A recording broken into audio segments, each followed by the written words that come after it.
Everybody to College Road Trip. I'm Barry Nelson along with Ryan Thies. We're here to bring you anything and everything in the world of college sports. Tonight it's going to be college basketball bracketology. It is on. It is our week. It's championship week. We are set. We're going to be talking a lot of college basketball.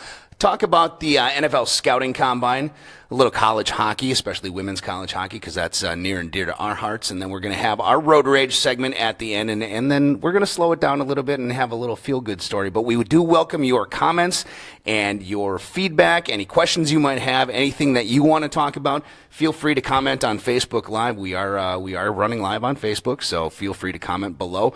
Check out our new website, brucesportsnet.com. That is an awesome site, really user-friendly. Get to know your host, get to know the shows, the times, the programming schedules, everything. There's a good picture of you on there, isn't there, huh? Yeah, real good. I know Baxter had to go deep into the archives to find that one, but I just want to take this moment to tell my wife happy anniversary. We celebrated last night. It's 2 years yesterday, so we went Congratulations. Thank you. We went out to dinner and had a good time, and I don't know, we went to a place that you might have heard of. It's called Arby's. I don't know if you ever heard of that place, but I told my wife, I said, it's our anniversary. Place. You get that medium-sized fry. It's perfect. No, we went to a really nice place. Love you, honey. Thank you very much for a wonderful 2 years. So anyway, getting back to college sports. Conference tournaments are underway. We got a lot of teams that have already punched their ticket. Atlantic Sun Conference, Florida Gulf Coast. Big South, you have Winthrop. A lot of these teams you're not even going to know. Colonial Athletic Association, my favorite, the Seahawks of the UNC Wilmington. There you go. Loved UNC Wilmington when I lived in North Carolina. And then, of course, the Horizon League, which we'll talk a little bit about with Christian Heimall as he comes on next segment. So close. Panthers were so close. 11-24, they finished their season. Could you imagine a 23-loss team in the NCAA regular tournament? Season wins in the NCAA tournament? Yeah, exactly. We almost had it. Yeah, and it was, oh man, I was just so looking forward to that because you knew they would have been the darling of the NCAA tournament. They would have been the absolute darling. Everybody would have been like, oh, let's watch them. 11 wins.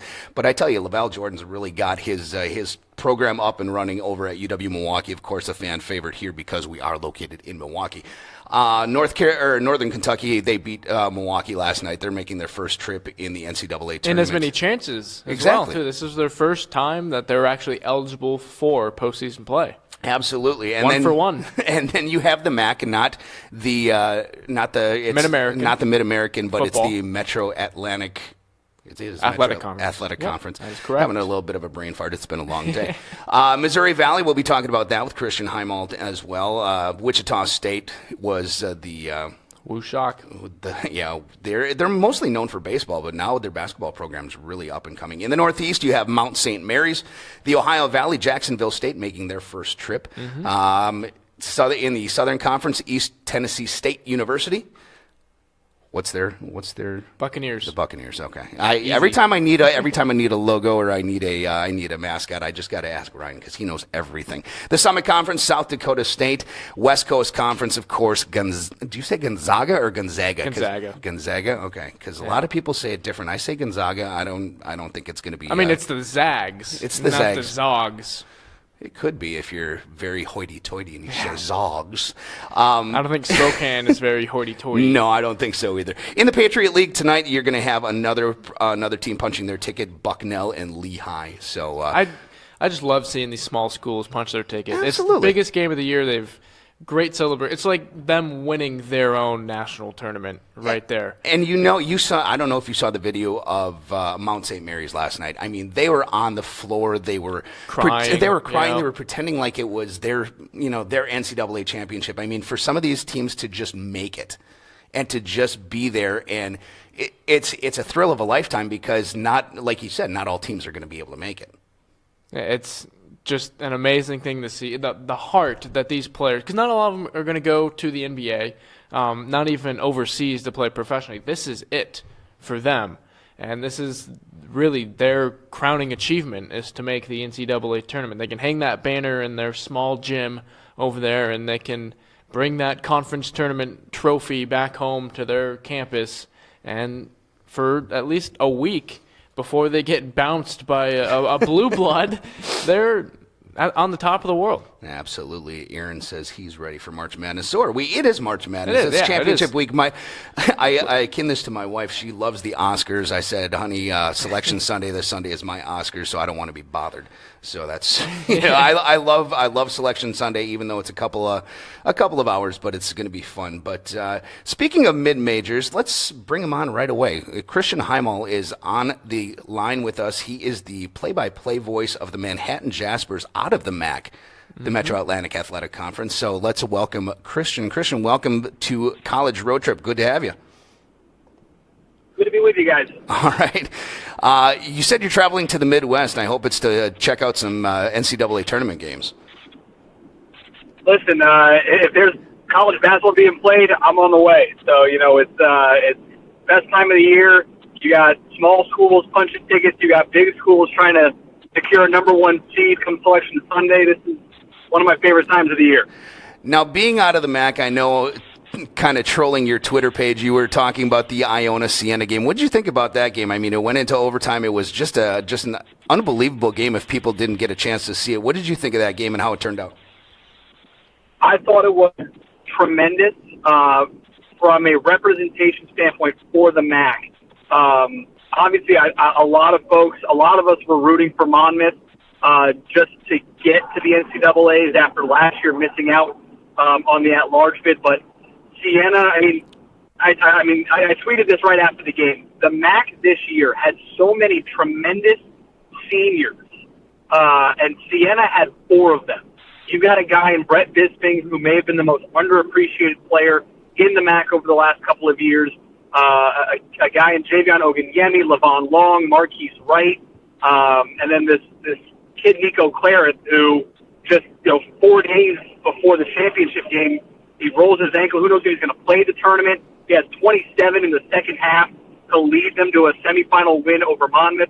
And then you got Iona, who, Iona and Manhattan are massive rivals. So there's no love lost between the Jaspers and the Gales, but even with that rivalry, you have to respect what Tim Cluse, the head coach of Iona, has done. 8 consecutive 20-win seasons, 5 straight championship game appearances, 3 titles, including back-to-back these 2 years. So I thought it was a fun game. I was amazed that Marquise Wright did not take the shot to try to tie it late in overtime, but that's how it goes, man. And that's why mid-major basketball is so much fun. The conference tournaments at mid-major level, to me, are almost better than the entire NCAA tournament. Yeah, I can back you on that one, Christian. I love to see these small schools that people often overlook throughout the regular season, see them have amazing games in their conference tournament and celebrate very hard as some of these teams do. Now, you're going to the Midwest right now, so let's talk about the Missouri Valley Conference. Wichita State, they won. They're in already. Greg Marshall has done a great job in the last 5 or 6 years with that program. But I want to ask you about Illinois State. A lot of people have been calling for them to get an at-large bid to the tournament. They didn't have a very strong closing argument losing to Wichita State in that Missouri Valley championship game. Do you think Redbirds get in? It's weird because the selection committee is so hot and cold when it comes to these mid-major leagues and getting an at-large bid. Go back to 6 years ago in the MAC, Iona got bounced to the semifinals. They were the regular season champs, bounced to the semifinals, 25-win season, and they got an at-large bid. And they almost beat BYU in the first round. And then last year, Monmouth, regular season champs, they had road wins at UCLA, at USC. They don't get the at-large bid. Illinois State, though, I think, is from just looking at it, Illinois State gets an at-large, in my opinion, just because 12 road wins. The committee always puts it on these mid-majors. If you're going to make it as an at-large, go on the road and win. 12 road wins, including one against Wichita State. Yeah, they're 2-4 against the top 100, but their RPI is high. I think it's in the top 30.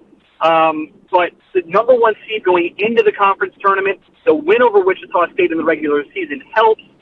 Wichita State was going in no matter what. They're ranked 20th in the country. You know they're going to get in. So, truth, and maybe it's me hoping because I come from the mid-major level, I really want to see Illinois State get in. I think they deserve to get in because you look at what their coach has done. You look at a kid like Perry Ellis. You want to see him continue to play basketball on that level. I'm rooting hard for Illinois to get in, Illinois State to get in. I think they do 27 wins, 12 on the road. I mean, when you have almost 50% of your wins away from home, it's hard to say no to that. Talking with Christian Heimall, the play-by-play voice of the Manhattan Jaspers out of the MAC. Christian, going to stay in the Midwest here, and last night it was Northern Kentucky against UW-Milwaukee, of course, a team that is near and dear to our heart because we are in the Milwaukee area. How much were you rooting for Milwaukee, and how excited are you that Northern Kentucky in their first year of eligibility gets in the tournament? This may have been, and I don't know why this didn't get more fanfare. Look at this championship game. You got the number 10 seed, 4 conference wins in Milwaukee in the championship game, and then you've got a team in Northern Kentucky who in their first year of eligibility, just 5 years ago, they were a Division II power, and they're in their first year of eligibility, and they go out and they win it. I mean, that tournament was a lot of fun to watch in general. When you watch Valpo, you watch Oakland go down, you watch those other teams just fall by the wayside to these two squads. It made for such an exciting. You didn't want either of those two teams to lose. I was rooting for Milwaukee just because I thought it would have been amazing to see in the first round of the NCAA tournament a team with 4 conference wins. That would have been tremendous just to look at it and sit there and go, how did this happen? But hats off to what Northern Kentucky did. They got a kid that I love in Drew McDonald, who I think he had something like 16 points and 9 rebounds a game during the tournament. A lot of fun to watch. They're going to be interesting. I mean, look, they're probably going to get Kentucky or Louisville in the first round. So enjoy it while you have it. Yeah. But Yeah. this is a very fun. It was a fun game to watch last night, and I was just rooting for more basketball to see from those two teams. Yeah, now let's go over to the West Coast Conference now. Gonzaga. Can you even call them a mid-major right now where they're at? They're number 1 for a little bit before they got dethroned by BYU. Kind of took care of business against St. Mary's last night. How far do you legitimately think that Gonzaga is going to go in this NCAA tournament? It's so tough to tell because, I mean, you look at what they've done under Coach Few, and you look at what they've done the last 2 decades, and they haven't been able to get over that hump. The furthest they've gotten is an Elite Eight. Do they have what it takes? Do they have the composition to be able to get to the Final Four? I think so. You look at guys like Williams-Goss. You look at guys like Karnowski and Collins, who last night I thought the difference in the game was Collins' offensive rebound off of Williams-Goss missed free throw, and then he gets the lay-in, uncontested. That, to me, those are the type of plays that championship caliber teams make, depending on the draw. That's the biggest thing. Depending on where they get placed, who is in their region, and how things fold out. The NCAA tournament is all about matchups. It doesn't matter if it's, look at, was it Duke Winthrop a couple of years ago? Yep. That's just a bad matchup for Duke or, any other of those schools that you're not expecting them to win, and then they just, for whatever reason, match up well against the blue blood of college basketball. So it's interesting to see. I am pulling for Gonzaga. I think last night they locked up a number 1 seed, even though I do think that North Carolina, Villanova, Kansas, and then it's hard pressed for me not to have Oregon or UCLA up there as a number 1 seed instead of Gonzaga, but yet you have to give them props for what they've done the entire season. I could see them going to the Final Four. I could see them losing in the round of 32. I mean, it's really dependent on where the draw is. When we know on Sunday night where they're playing, who they're playing, I think that'll be able to really tell you. But they've got the makeup. They've got 3 very talented guys, and they've got the makeup for a team that could make the Final Four. But ultimately, are they going to be able to get over that hump, that mental hump of we've never gotten that far? Can we finally do it? One last question for you, Christian, before we let you go. Once again, talking to Christian Heimall, the play-by-play voice of the Manhattan Jaspers out of the MAC conference. In the West Coast Conference, we saw last night St. Mary's actually make a good comeback in that second half. They were down by 21 at the half, and they made a valiant effort. Do you see St. Mary's going to a Sweet 16? They're ranked 19th in the country right now. Do you see them going any further than maybe a Sweet 16? Do you see them maybe getting to an Elite 8? They've got a chance at a potentially a 5 seed. They're probably going to be in that 6-7 seed range.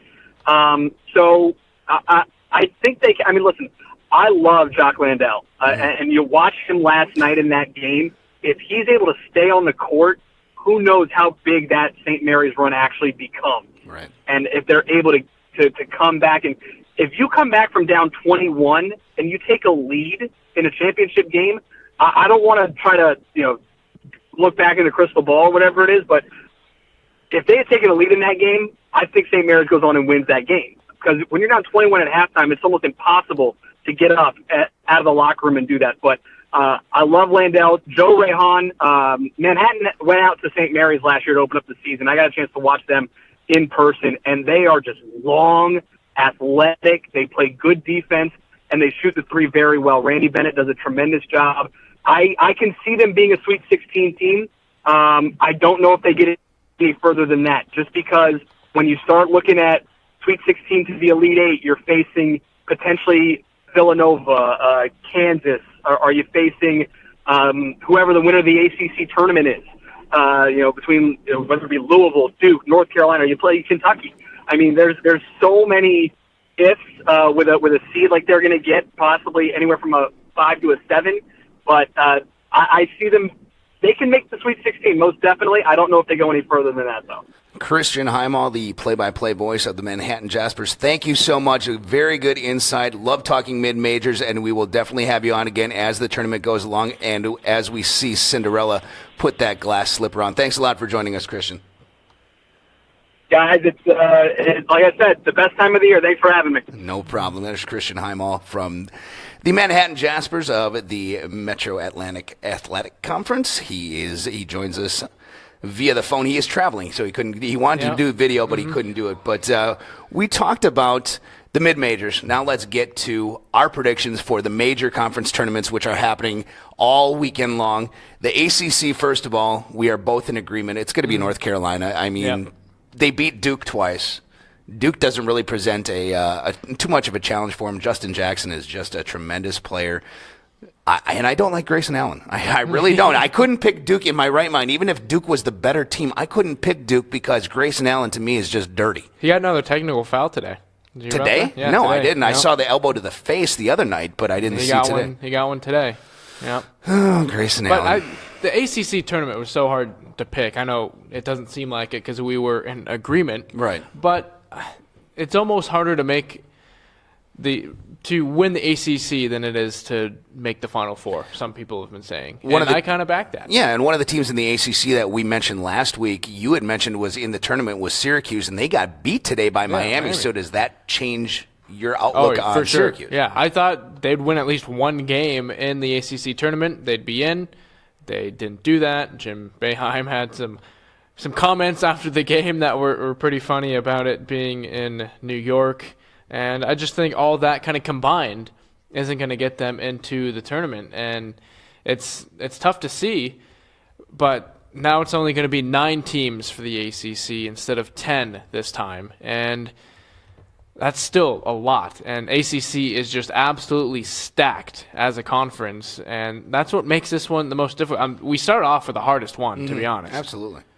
But one of the, I don't even know if this is an easy one, the Big East. Who do you have in the Big East?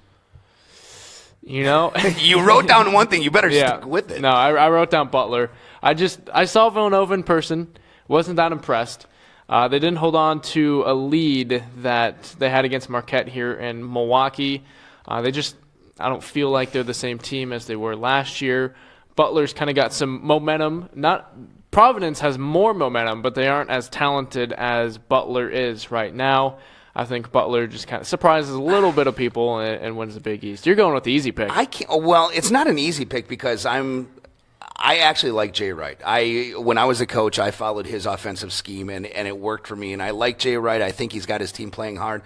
It's not necessarily an easy pick because I was thinking Butler as well, but you got to believe that Villanova is going to pick it up. They are a legitimate number one seed. I think a lot of people are picking Jay Wright and the Villanova Wildcats as a number one seed overall. So we'll just wait and see about that. But I think Butler and Villanova will probably be in the championship game. At least we hope so. Mm-hmm. Now the Big Ten, our country.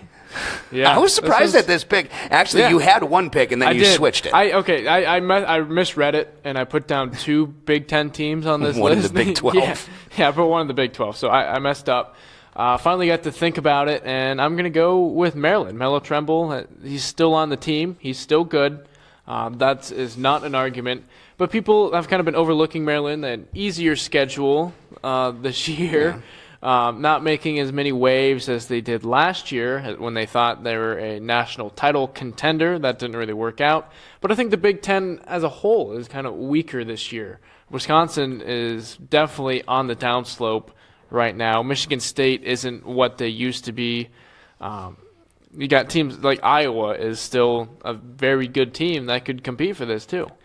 If you have comments, if you have your picks, please, by all means, comment on Facebook. I'm ready to debate. Let's argue. So my pick, of course, I have to go with the hometown. My dad went to Wisconsin. I believe that Wisconsin righted the ship against Minnesota. Minnesota was coming in one of the hottest teams in the country.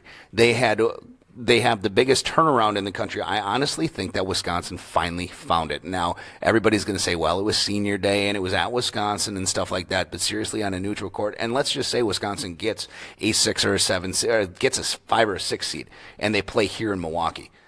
You want to tell me that they're not going to win those 2 games here in Milwaukee and make it to another Sweet 16? That's pretty much a guarantee, I think. But you never know. I think Wisconsin has the opportunity to go into this Big Ten tournament and really make some noise and really prove the pundits right who picked them at the beginning of the season. Now, Big 12, that's easy. That's your neck of the woods, too, and that was it. That one was a little easier. It's easier. It's not fun, but KU. But they also have something going against them, too. Yeah, Josh Jackson is going to be suspended for their first game. It's going to be either against TCU or Oklahoma. Oh, no, TCU. The bottom part of the conference. But he backed into a parked car, I should say. No one was there, not someone, a car. And this happened about a month ago, and he didn't tell anyone. He got some citations for it, and he got his court date to appear on March 27th. And, March 27th, that's tournament time. That is tournament time. Especially for a team like Kansas. It's the second week of the tournament. So he waited until this past Monday to tell his head coach, Bill Self. Mr. Self didn't take too kindly of that, and he's going to be suspended. And as a whole, KU's kind of run into the Lawrence Police Department a lot this year with Carlton Bragg and then the other players who witnessed a horrible, horrible crime in their dorm. Just them being in the news with LPD hasn't been the best of looks, but have to admit, Bill Self has done a great job of handling this whole the situations this year. Still gets the job done. In the SEC, I have Kentucky. That was an easy pick for me. I've watched Kentucky a couple times, and I think they're legit. Now, you're going with the sexy pick. Yeah, I'm going with Florida. I'm going with the hot team right now. I really think they can make some noise in the NCAA tournament. They did lose to Vanderbilt this past Saturday, so that kind of hurt. But I mean, they were coasting into it. Vandy still had a lot to prove. They were a bubble team. I think they got in because of that win against Florida. But I think Florida still has a good group of kids, good coach. They're going to kind of surprise some people. And then we take a look at the Pac-12. Who do you have in the Pac-12 to finish things off with talking college basketball? Arizona. It's kind of a tough pick against UCLA. I know Oregon's the number 1 seed, but I don't think they are the true number 1 seed this season. They kind of are overrated as far as basketball. They haven't proven anything as a basketball team yet. I think UCLA has the best chance to dethrone U of A here.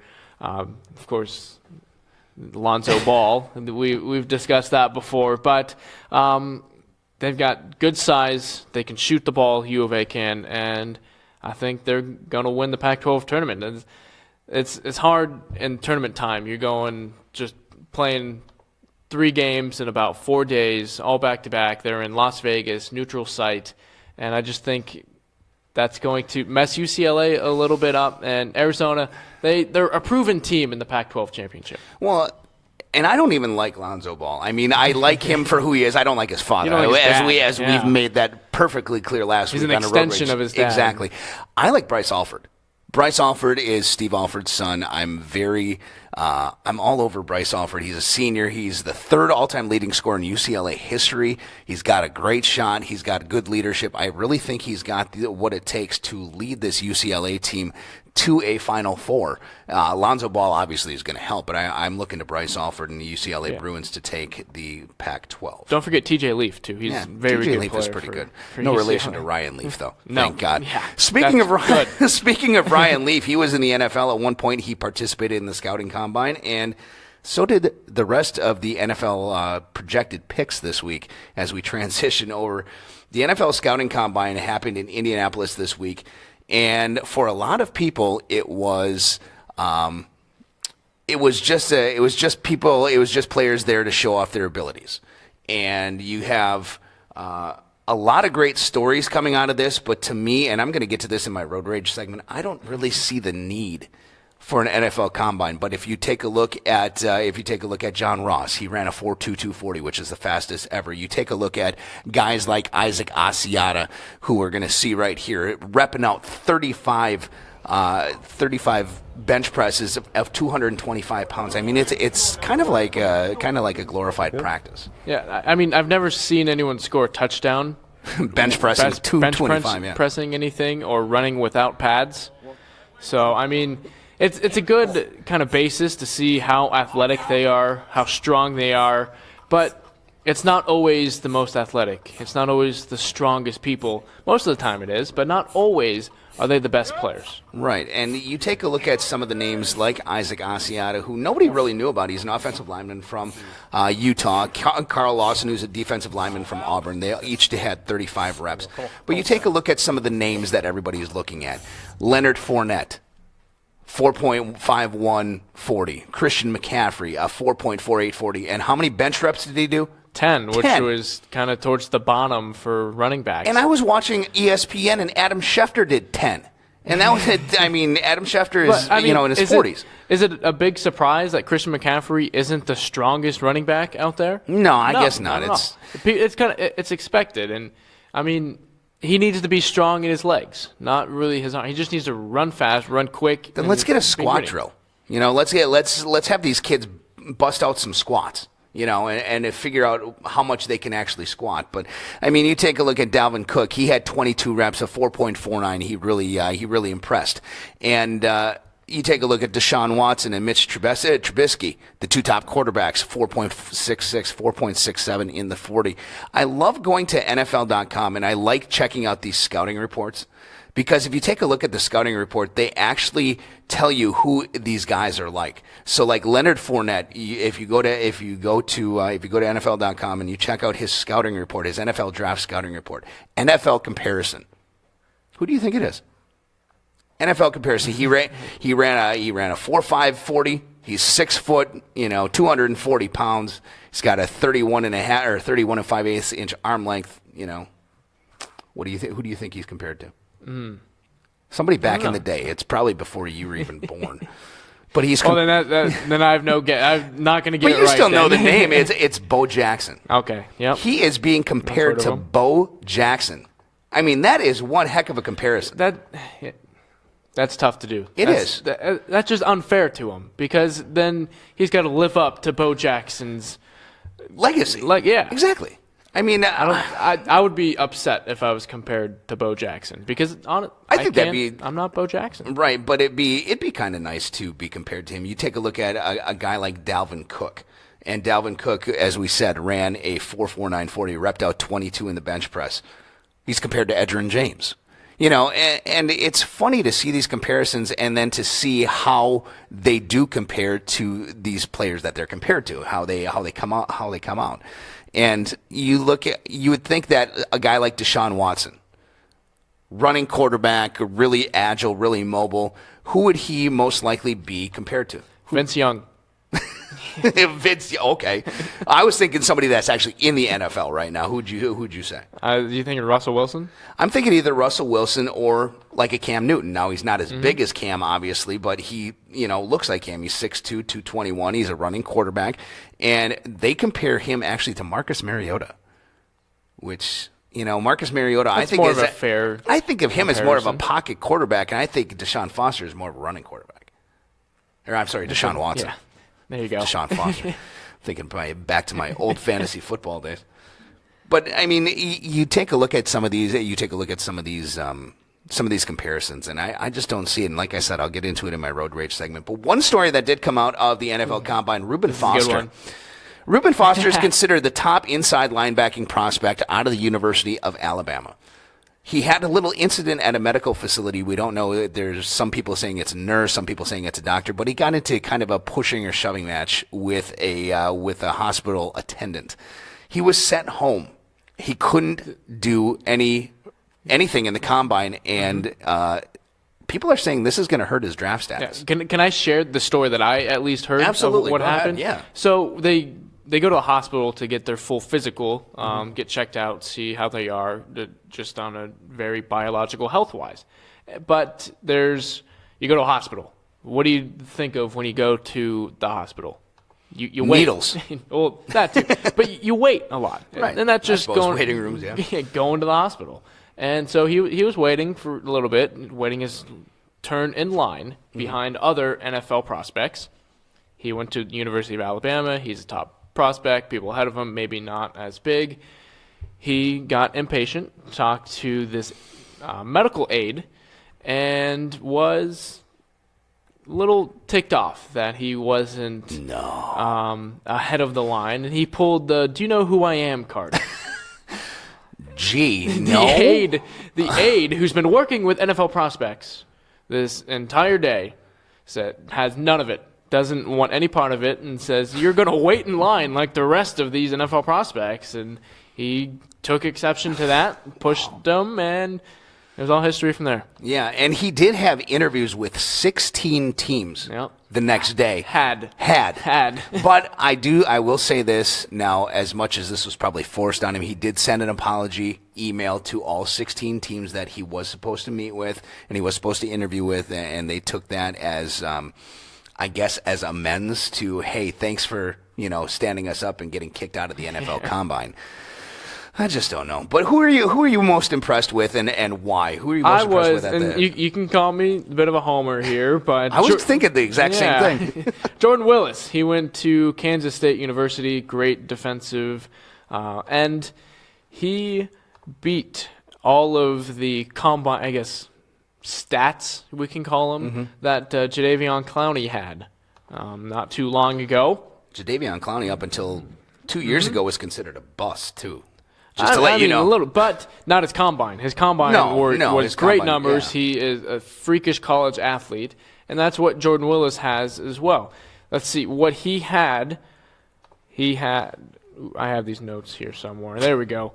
The big question he had was how fast he can move side to side, his lateral movement. That improved the three-cone time, 6.85. That would have been 18th among wide receivers. He is a defensive end. He got a 4.53 40-yard dash, sixth best in that position since 2006, tied Jadeveon Clowney.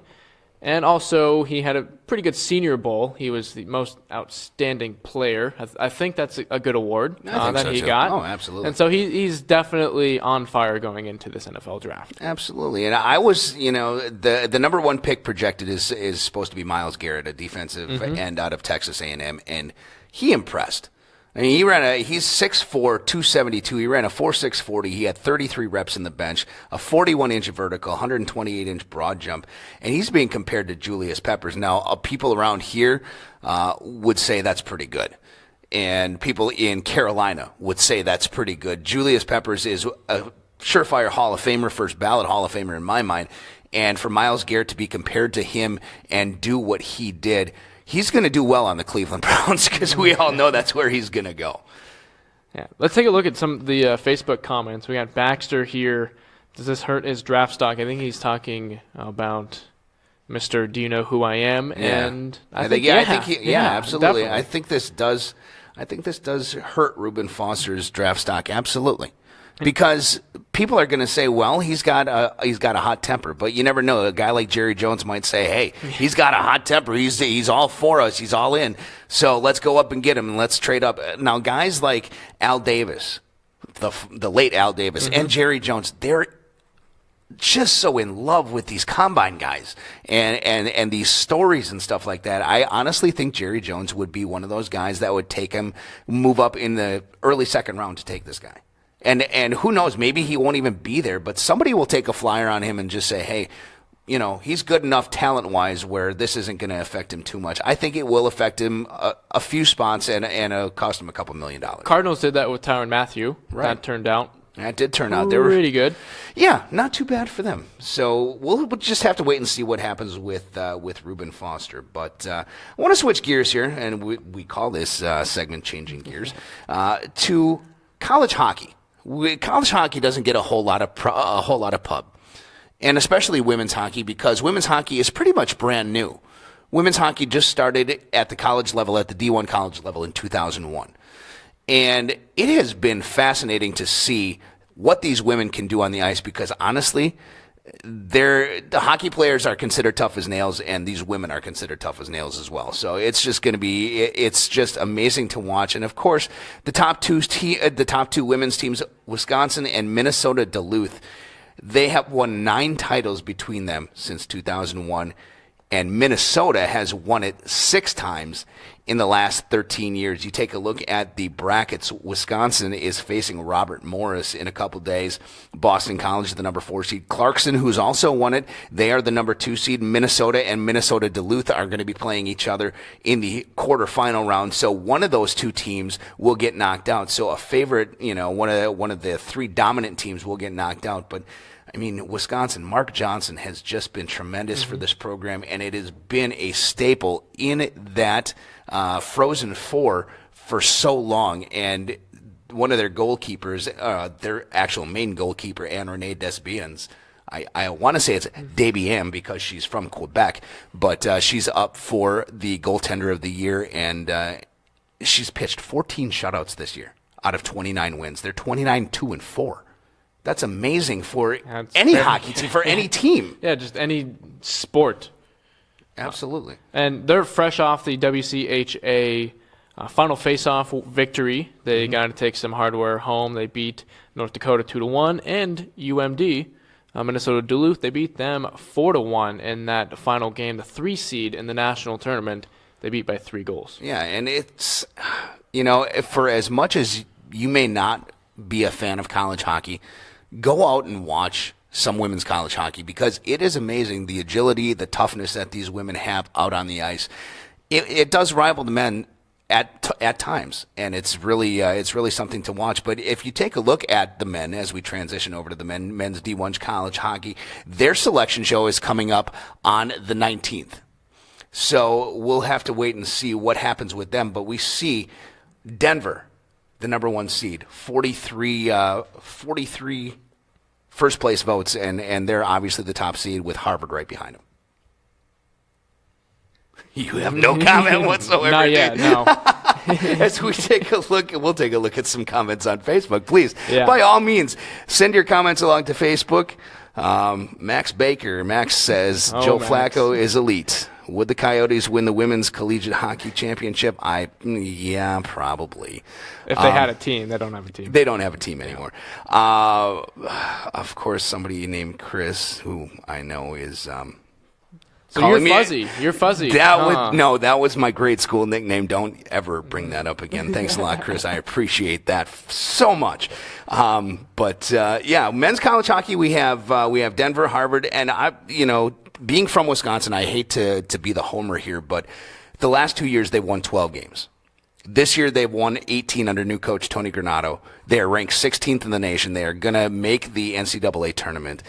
Just a tremendous program. It's amazing in any sport, in college or pro, what a new face of a franchise can do. Mm-hmm. And it's kind of a spark to get some people too. I know Wisconsin is always in that conversation of historical college hockey programs.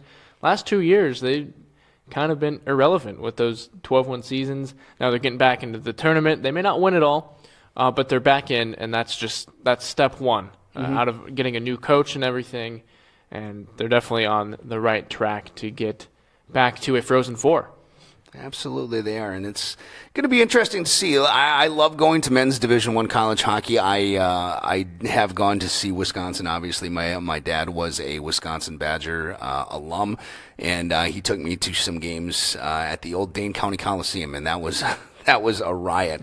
And I love going to see them at the Kohl Center. So it'll be interesting to see what happens with them. The only college hockey I've been to in person is Arizona State. Believe it or not, brand new Arizona D1 program. State. Yeah, did you know they have D1? I did not know they had D1 hockey. Yeah, at Arizona they're in State. the transition period. They hosted a tournament last year. Transition period meaning that they're actually waiting for the ice to freeze, or what does that mean? They have an NHL team. Oh, okay. Thank you. But I went to a tournament between ASU, UConn, Michigan Tech, and Yale.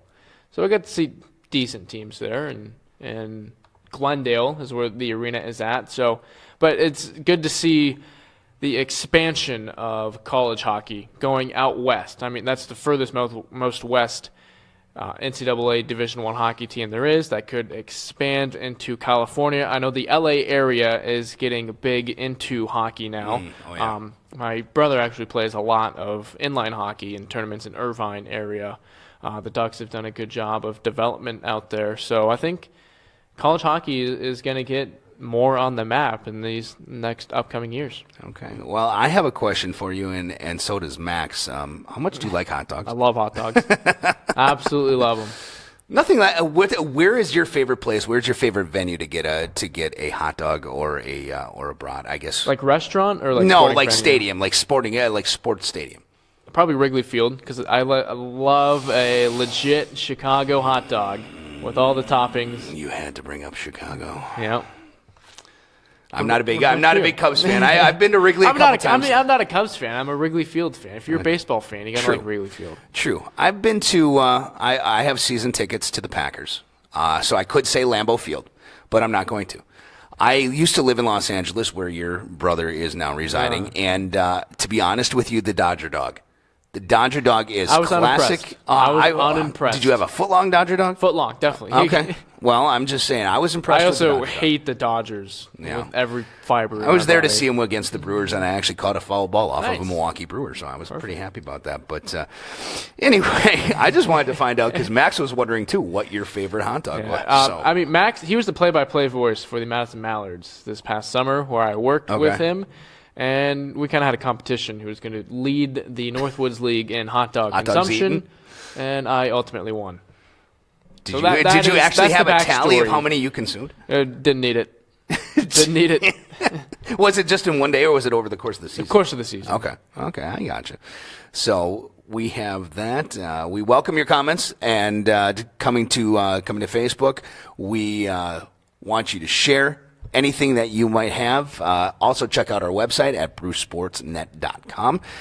Anything that you want to know, just feel free to comment, share. We'll be happy to get you on here if your comments will. You can even say something about hot dogs, and we'll get you on. Yeah, you can even call me by my 8th grade nickname, and we will get you on. Thanks, Chris. But turning to our final segment, as we move into towards the 6 o'clock hour here, Central Standard Time, our Road Rage segment. I know we got a lot of good comments on these last week. Unfortunately, we weren't able to share them, but it was just a great job by you and by a lot of people that liked our Road Rage segment. So I am going to let you go and do your Road Rage segment. We're gonna and lead off here. Yeah, I'm gonna have you lead off. All right, well, we opened the show talking about mid-major conference tournaments, the excitement level. I know UWM, they were the 10 seed, won 4 conference games, 8 games overall in the regular season, and they were 1 win away from the NCAA tournament. Now, how does that work? works because of Championship Week. Don't know if you've heard about it. It's all over ESPN this week. It is the second best week of the year outside of the first and second rounds of the NCAA tournament. But there's a lot of excitement, a lot of unpredictability, especially early in the weeks when you got these mid-major tournaments talking about Florida Gulf Coast, Winthrop, UNC Greensboro, all those different teams out there. And you don't get to hear about them in the beginning of the year. I like to follow the mid-majors, but not everyone else does. They get the number one ESPN slot on there. But the number one thing that people say against these conference tournaments is that it ruins the entire regular season for these mid-major teams. Oakland, they had a great regular season, very good team. Same with Valparaiso, two really good teams there. But they didn't even make it to the semifinals of their conference tournament. So they had Who'd they lose to? Valpo lost to UWM, and Oakland lost to Youngstown State. Go Panthers.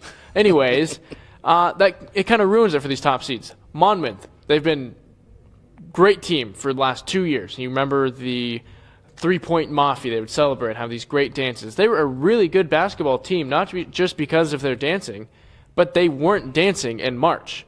They lost in their conference tournament twice in a row. As Christian said, they lost the MAC to, this year was Iona. But that doesn't really take away, in my opinion, the excitement. So they win the regular season, and then they get that auto bid from there. They don't get any coverage on ESPN. None. No one sees them play basketball without these conference tournaments. I don't pay attention as much in these first 2 weeks of March if it's not for these conference tournaments. We don't get to have more picks without these conference tournaments. I just think it is such a fun time for college basketball. Survival of the fittest. Just survive and advance. That's all you need to do, and if you can't do that, you shouldn't be in the NCAA tournament. Jimmy V, survive and advance. There you go. Very good. I agree with you. I tend to agree with you that the conference tournament, this championship week, is just absolutely fun. It is God, I don't even know what to compare it to. It's fun, and my regular job next week, Friday, the first Friday of the tournament, I have off. So I'm so looking forward to the NCAA tournament. So before I get to my Road Rage segment, let's take a look at some of the comments we have on Facebook. Travis says, Dr. Dog is the best. Dr. Dog, a local establishment here, and it is pretty good, actually. It's not too bad. They got some good Chicago-style hot dogs. Kenny said, go with these. Yep, that's me. Get it, boy. High school friend. We played Nice. high school baseball together. Absolutely. My favorite memory of Kenny is him getting ejected because of me from a game. Nice. You're not allowed to wear necklaces, and I had a necklace. And so they told me to take it off, and they warned the team. And it didn't quite make it to Kenny. He wore a necklace up to bat and promptly got ejected. Mackenzie Yep. says, go Leafs. Yep. So. We played college baseball together. He's Nice. from Oshawa, Ontario. Ontario. Yep. Yeah. Canada. Speaking of Canada, no, I'm not going to talk about Canada, but my Road Rage segment. I talked to you about this last segment. We were talking about the NFL Scouting Combine, and is the Scouting Combine a true test of a person's abilities and how he will perform in the NFL? Absolutely not. While it may be able to provide some physical and psychological profiling, it's all subjective. There have been a bunch of cases where the Combine has proven to be costly to some and financially fruitful to others, but based on what? How fast they can run? How many times you can bench 225? Sure, the physical aspects are alluring. You know, watching John Ross hit 4.22 in the 40, watching Isaac Asiata bench 35 times, and watching and talking about how this can translate into an NFL career is fun to talk about. But how will John Ross do in the NFL? That's still up in the air. That's still debatable, and only time will tell. However, let's take a look at my top 5 list of players where running a fast 40 or repping out 225 a ton of times didn't help the player make the NFL. Bruce Campbell, offensive lineman out of Maryland, 6'7", 314, a beast. Everybody thought surefire top 10 pick. Ran a 4.75 40, benched 34 reps. Projected to be a top 10 pick. Wasn't picked till the 4th round. 4 teams in 5 years, and now he's playing in Canada. Darius Hayward-Bay, sure, NFL prospect. Ran a 4.3 40, picked by Al Davis of Oakland because Al Davis thinks speed kills. Okay? Couldn't catch a cold. Still can't. I don't think he's any good. He was taken 7th overall by Oakland, 7 years in the league, 3 teams. Still not up to par as far as where he needs to be. Think about this guy, number 3, Matt Jones. Matt Jones was a quarterback at Arkansas. He changed positions to up his draft status in the NFL. He got picked as a wide receiver. He ran a 4.37 40, had a vertical of 39.5 inches, played 4 years. 2 drug arrests, and now he's out of the league. Number 2, Tim Tebow. All the hype in the world. The combine stats were outstanding. 4.7 40, 38-inch vertical. Heisman finalist twice, considered maybe the best college quarterback ever. Now what's he doing? Striking out twice with the Mets. Double play. He ran into a double play. Ran into a double play as well. And my number one combine bust, Mike Mamula. Some of you might not know that name. Look him up. 1995. He's a perfect example of combine hype. He benched 28 reps, ran a 4.58 40 as a linebacker out of Boston College, but he specifically trained for those combine reps. Okay, that didn't keep the Eagles from trading the 3 draft picks to Tampa Bay to move up 5 spots to get him. Lackluster career at best. And by the way, guess who Tampa took with the number 12 pick? Warren Sapp. For those 5 players that did poorly in the combine but went on to have great careers, number 5, Joe Hayden, cornerback for what is now Cleveland. He is going to be a free agent next year, but he ran an initial 4.52 40. Ran a 4.34 shuttle, which was second slowest among cornerbacks. Okay. He was drafted 7th by the Browns and considered one of the best cover corners in the league. Had a very lackluster performance at the combine. Number 4, Anquan Boldin. 4.7 40, 33.5-inch vertical. He was deemed too slow. He was drafted 54th by the Arizona Cardinals and won Rookie of the Year, won a Super Bowl with the Ravens, 3-time Pro Bowler. He's in the league 14 years and is now with Detroit. Number 3, Calais Campbell. 6'8", 282. Everybody thinks, oh, this guy's going to be huge. He's runs a 4.85 40, benches 16 reps. That's it. He was drafted 50th by Arizona. He's a 2-time Pro Bowler, 2-time All-Pro. He's actually been pretty good. Number 2, Terrell Suggs. Some of you might not know this, but Terrell Suggs was deemed as maybe not as good as people thought he was going to be because he ran a 4.8 40, 19 reps. They thought he was a little weak. Drafted 10th overall despite that. He's a Super Bowl champion with the Ravens, 6-time Pro Bowler, 1st-team All-Pro, 2nd-team All-Pro, NFL Defensive Player of the Year, and Defensive Rookie of the Year. And, of course, we have to go to the videotape for my number 1. Let's roll this videotape. You guys should all remember this. Who is that running in his khaki shorts and his and his T-shirt? Which he still has, by the way, but Tom Brady. Tom Brady ran a 5.28 40, slower than most offensive tackles. 24.5-inch vertical, second lowest among QBs. Scored a 33 out of 50 on the Wonderlic test, which was the second highest in his draft class. But he was drafted 199th overall, as everybody knows. 6th round by Michigan, out of Michigan.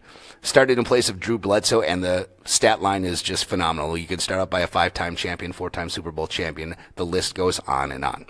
The biggest problem I have with people judging others by the combine numbers is the combine can't measure 2 things. Okay? Number 1, it can't measure competitive drive. You may have a player talk to teams, and he may say, yeah, I want to win at all costs. I'm all about the team. I want us to win championships, but those are merely words. You got to look at the body of work, not just the combine numbers. Tom Brady was one of the best competitors and quarterbacks Michigan has ever seen, 20-5 in 2 years, and relieving a bona fide number 1 prospect in Drew Henson, not to mention he's the 3rd all-time leading passer in school history. And he faced constant top 25 opponents when he was at Michigan. His coaches consistently talk about how he was driven to be the best even back in college. There's no way to measure that at the combine. And finally, the second one is heart. The combine can't measure how hard a player will push themselves in the weight room, in film study, on the practice field, or to get better. They may have had an off day that shouldn't be the end. They may have had an off day at the combine. That shouldn't be the end all be all of their draft status. I get it, though. Numbers are what drives analytics and what, we have to determine a person's place based on those numbers. But for teams that base combine work on who they draft and where they draft, these numbers will determine it, and who define a player by who he is based on these numbers, they're crazy. And Cleveland, I'm looking at you. Yeah.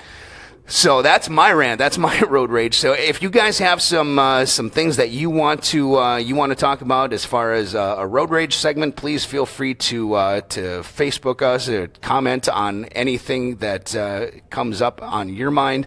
One last thing that we wanted to. And no, I'm sorry, Aaron, we are not running the 40. I'll run the 40. I will not run the 40. I ran the 40. I ran the 40 in high school, and I still ran a 5. Not only will I run the 40, I'll get the best time on the 40. I'm sure you would too. That's a challenge to Baxter. All right. We do want to end our segment with a feel-good story. And if you have a feel-good story, please comment. Please Facebook us and tell us a story that you would like. Comment and share on Facebook. But, Ryan, what is our slowing down segment? What is our feel-good story of the week? I think we got a good one this week. It's out of the college baseball world. San Diego State Aztec, Chad Bible. He, out of high school, went to Cal State Fullerton, wasn't a good match, transferred out, went to college with the Canyons, now back at San Diego State, good Division I program. But on January 10th, his life kind of took a left turn. He was diagnosed with Hodgkin's lymphoma. Now, upcoming baseball season, what are you going to do? Well, he did the only thing he thought he could do, and that was to continue to play baseball. He's played baseball his entire life. Out of the hospital, being born, his dad gave him a baseball. And now, through chemotherapy treatments, he is still going to suit up for the Aztecs and continue to play baseball. And that is an ultimate feat of strength there. So, Mr. Chad Bible, we salute you all the way from Milwaukee here to continue to play. And he listed James Conner and Eric Berry as kind of his role models because they've gone through similar things. James Conner, Pitt running back, Eric Berry, the defensive back for now the highest Kansas City paid Chiefs. safety in the NFL. They've both gone through it. They've both played, and I don't see any reason why Chad Bible doesn't see any reason why he can't do it either. All right, that is our slowing down segment. Just a reminder, visit BrewSportsNet.com, at BrewSportsNet on Twitter, hashtag BrewSports to follow us. Coming up next on Brew Sports, we have the morning show tomorrow. That will be with Baxter and Jamie. I don't know why I said Ryan, because he's sitting right next to me. I'm sorry about that, Baxter. Thank you very much for being with us tonight. Remember to go to our YouTube channel to see any videos that you may have missed. Our Facebook page also has that. Invite your friends to like Brew Sports. I know I invited my friends, and a lot of them are watching, and a lot of them have commented, so thank you very much for that.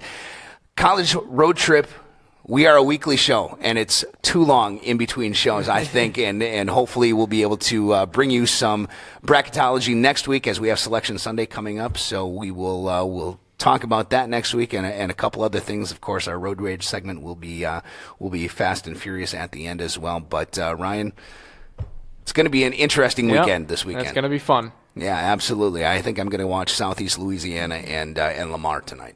And who are they?